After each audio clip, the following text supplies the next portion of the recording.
জয় যিশু। আজ আমি জীবন্ত ঈশ্বরের জীবন্ত বাক্য মাথায় নিয়ে ইউটিউব চ্যানেলে ঈশ্বর ভক্ত, ঈশ্বর অনুসারী, ঈশ্বর সন্তানদের সামনে আসতে পেরেছি কেবলমাত্র ঈশ্বরের সাহায্যে, দয়া, কৃপা, করুণাতে। তাই পিতা, পুত্র, পবিত্র আত্মাকে ধন্যবাদ দিই, প্রশংসা করি, গৌরব করি। তার সঙ্গে আমার ইউটিউব চ্যানেলের সকল ঈশ্বর ভক্ত আমার ভাই বোনেদেরকে জানাই জয় যিশু দিয়ে শুরু করছি একটা তাওয়ার কাহিনীর গল্প। প্রিয় ভাই বোন, আমরা সকলেই ঘরে হাতে গড়া রুটি তৈরি করে থাকি। এই রুটি তৈরি করতে আমাদের সবচেয়ে বেশি দরকার হয় একটা লোহার তাওয়ার। রুটি তৈরি করতে গেলে আমরা কি করি? উনানে জ্বলতে থাকা গনগনে আগুনের উপরে আমরা পেতে দিই লোহার তাওয়াটিকে। তারপরে তাওয়ার যখন আগুনে যথেষ্ট গরম হয়ে যায় তখন তার কোলে ফেলে দিই আমাদের হাতে গড়া রুটিটিকে।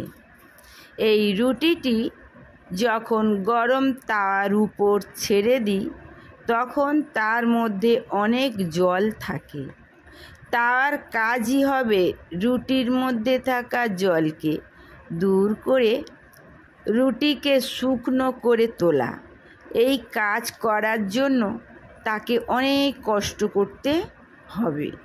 তবুও সেদিকে তাকালে তার চলবে না।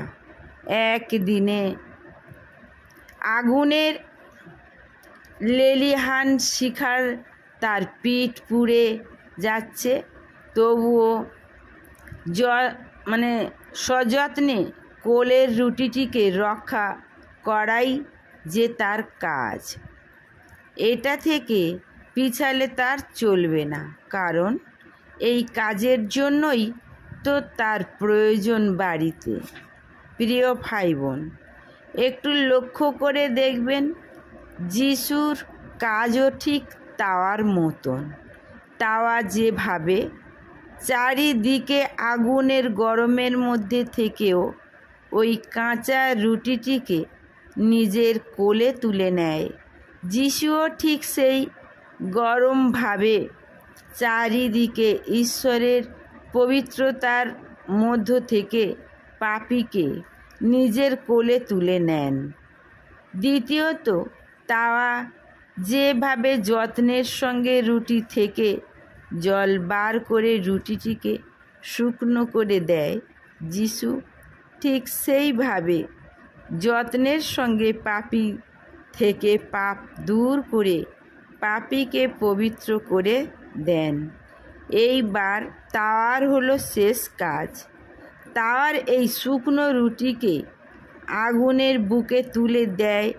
ঠিক সেইভাবে যিশুর শেষ কাজ হলো পাপীকে পাপ মুক্ত করে ঈশ্বরের কোলে তুলে দেওয়া।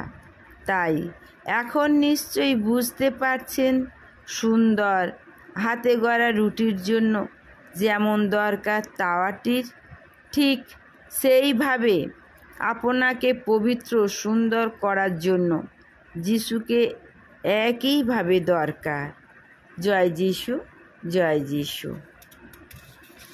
প্রিয় ভাই বোন, এই বাক্যটা শোনার পর তোমরা সাবস্ক্রাইব